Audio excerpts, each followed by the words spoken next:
خداوند به این چشمهای گناهگار رسول الله علیه السلام در محشر نشان بده که ببینیم و بگویم رسول الله ما امت است، مرا مانده نری یا رسول الله علیه السلام.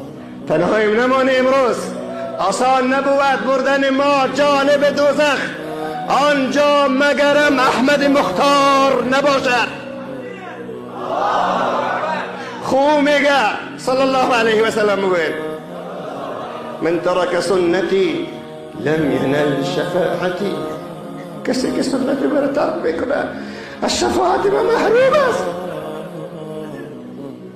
و باز برای این که امت ورخطا نشود چه میگه حدیث ترمذی شریف التائب من الذنب کمن لا ذنب له، کسی که توبه از گناه میکنه مثل که هیچ گناه نکرده.